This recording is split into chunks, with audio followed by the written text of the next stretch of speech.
Assalamualaikum warahmatullahi wabarakatuh. Selamat pagi.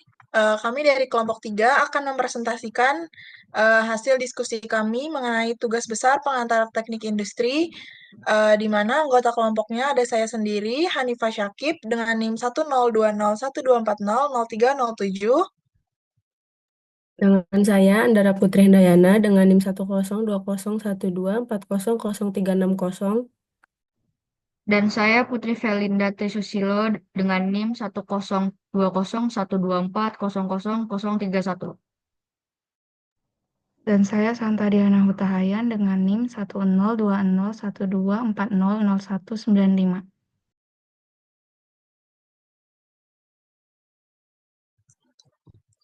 Pembahasan yang akan kita bahas pada presentasi kali ini yang pertama adalah pengenalan dengan teknik industri, yang kedua adalah definisi tentang manajemen, yang ketiga definisi tentang teknik logistik, dan yang terakhir adalah studi case dan keputusan-keputusan yang kami ambil dari hasil diskusi mengenai studi case tersebut.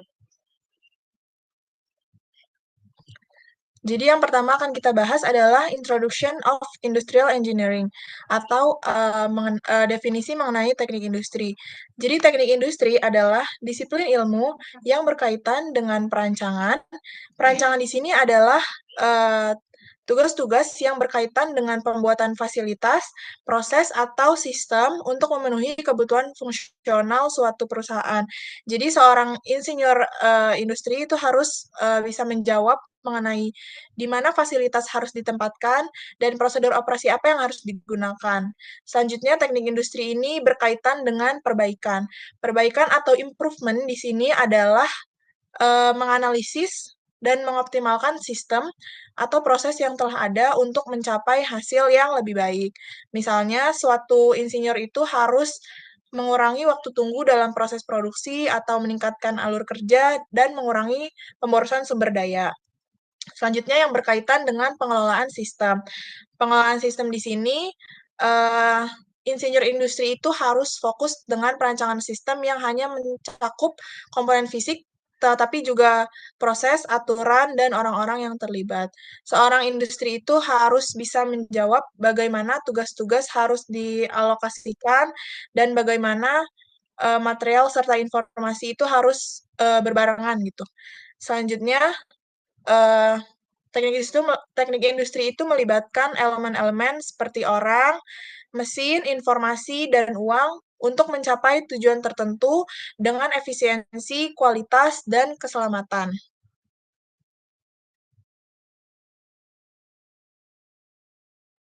Selanjutnya ada Introduction of Management. Manajemen adalah ilmu yang fokus dengan 4 fungsi manajemen, di mana perencanaan, pengorganisasian, kepemimpinan, dan pengendalian dari sisi sumber daya, di mana sumber daya ini bisa berupa manusia, finansial, maupun material, yang di mana bertujuan untuk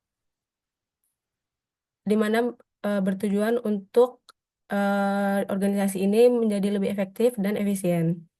Nah, 4 fungsi ini, yang pertama tadi ada perencanaan, di mana perencanaan ini berarti untuk menetapkan tujuan organisasi. Lalu yang kedua ada pengorganisasian, di mana di sini adalah mengimplementasikan rencana-rencana tadi untuk mencapai tujuan. Yang ketiga adalah kepemimpinan. Memimpin adalah proses membangun antusiasme orang, mengajak serta memengaruhi orang agar melakukan pekerjaan mereka sebaik-baiknya. Dan terakhir adalah pengendalian, di mana fungsi pengendalian ini untuk mengukur keseluruhan kinerja kinerja tersebut dan membandingkan hasil kinerja tersebut dengan tujuan tadi, lalu untuk mengambil tindakan perbaikan.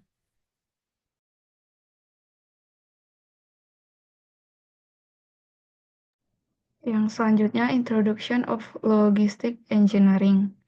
Teknisi logistik seringkali bertugas menangani aplikasi yang lebih matematis atau ilmiah dalam logistik. Sedangkan teknisi logistik mungkin mencari solusi optimal untuk masalah perutean kendaraan dalam memastikan proses pengiriman berjalan dengan lancar dan tepat waktu. Jadi, Teknisi logistik seringkali menghadapi tantangan yang membutuhkan cara berpikir matematis atau ilmiah, terutama saat mengelola pengiriman barang. Contohnya itu dalam kasus pengaturan rute kendaraan. Teknisi logistik berupaya menemukan solusi terbaik untuk menemukan jalur yang optimal dengan mempertimbangkan faktor seperti jarak, kondisi jalan, dan kapasitas kendaraan. Untuk mengurangi waktu tempuh, biaya bahan bakar, dan pemakaian armada, sehingga pengiriman dapat berlangsung tepat waktu dan secara efisien.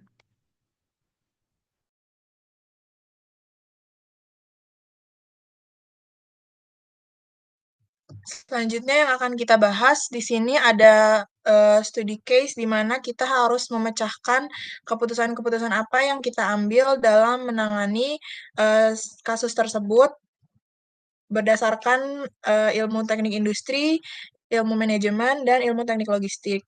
Jadi studi case di sini adalah perusahaan X yang merupakan industri rumah tangga yang memproduksi produk yaitu keripik pedas.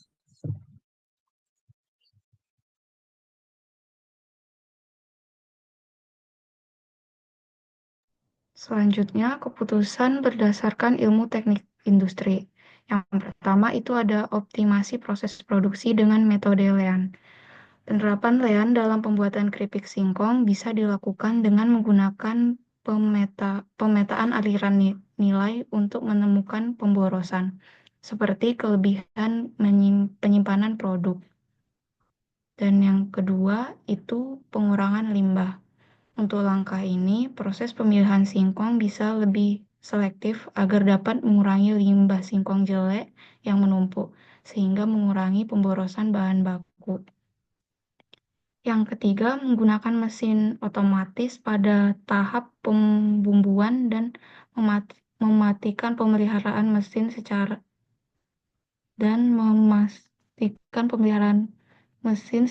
rutin.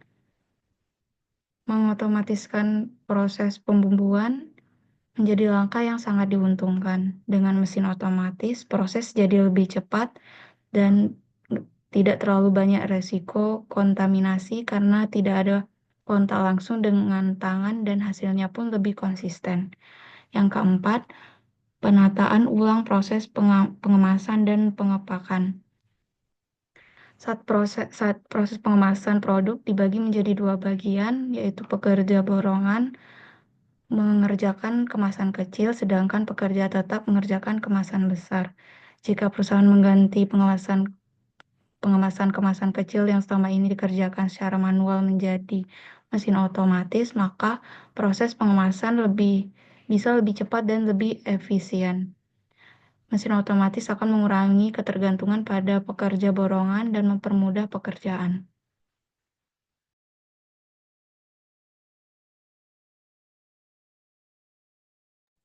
Lalu Baik. di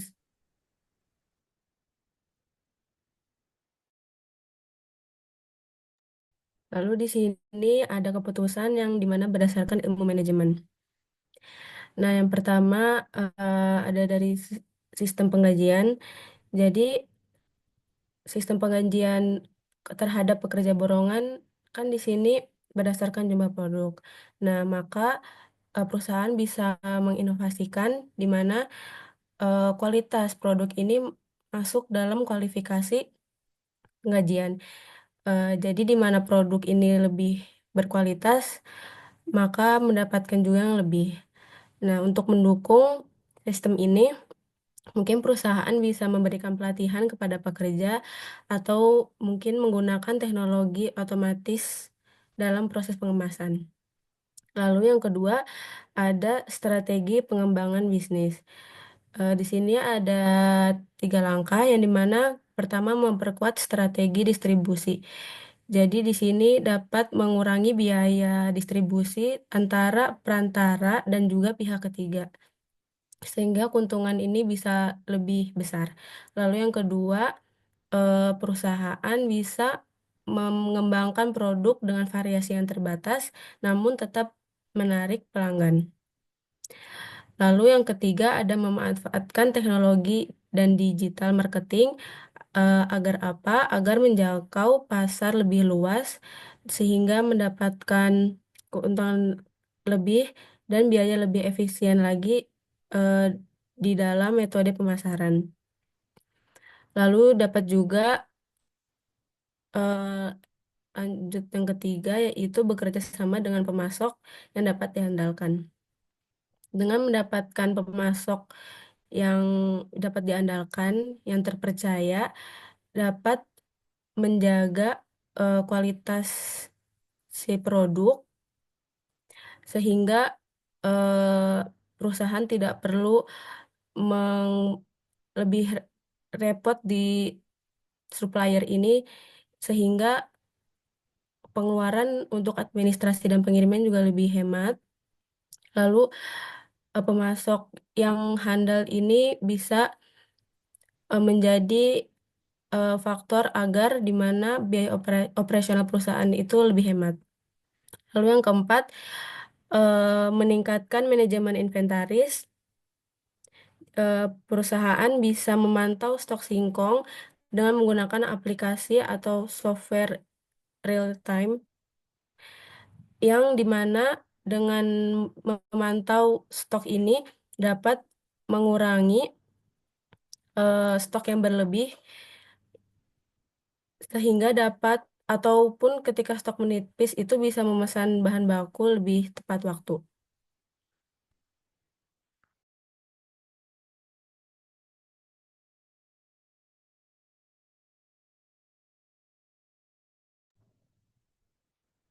Baik, selanjutnya ada keputusan berdasarkan ilmu dari teknik logistik.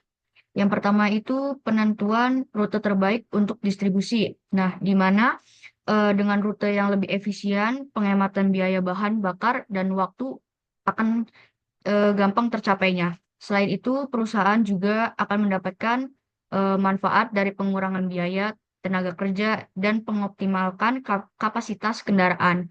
Karena truk akan lebih memaksimalkan dalam membawa barang sesuai dengan kapasitasnya sendiri. Semua faktor ini bekerja sama untuk memastikan bahwa distribusi dari keripik singkong ini dilakukan dengan cara yang lebih efisien dan lebih hemat. Lalu yang kedua itu menganalisis bahan baku pengiriman dari pemasoknya, di mana pemasoknya seharusnya mengirimkan bahan baku sesuai dengan kebutuhan perusahaan singkong tersebut, yaitu sebesar 2,5 ton, agar tidak menumpuk bahan baku dan menyebabkan penumpukan stok serta mengurangi biaya untuk penyimpanan gudang. Juga dengan adanya pemasok baru setiap harinya bisa meningkatkan kualitas yang mengurangi biaya kerugiannya. Nah, di pengurangan risiko kerusakan dan pemborosannya itu terdapat tiga faktor, yaitu ada di pengurangan biaya penyimpanan. Jadi di pengurangan biaya penyimpanan ini, dengan penyimpanannya lebih efisien dan terencana, perusahaan dapat mengurangi biaya untuk penyimpanan bahan baku yang berlebihan. Lalu ada pengurangan pemborosan dan kerusakan dari bahan baku, yaitu mengurangi penumpukan stok bahan baku yang memungkinkan perusahaan untuk menghindari kerusakan bahan baku tersebut. Yang ketiga, ada optimalisasi penggunaan ruang gudang. Dengan pengiriman yang lebih terukur, ruang penyimpanan dapat digunakan lebih efisien. Ini akan mengurangi kebutuhan ruang tambahan dan meningkatkan pemanfaatan fasilitas yang ada.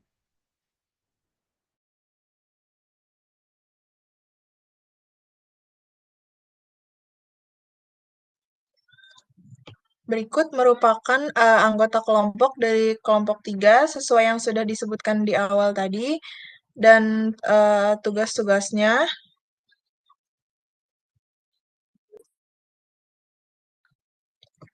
Dan ini merupakan referensi yang kami ambil dalam berdiskusi mengenai keputusan-keputusan yang tadi sudah dibahas. Jadi, sekian presentasi dari kelompok kami. Kurang lebihnya mohon maaf. Apabila ada kesalahan, terima kasih. Wassalamualaikum warahmatullahi wabarakatuh. Selamat pagi. Waalaikumsalam.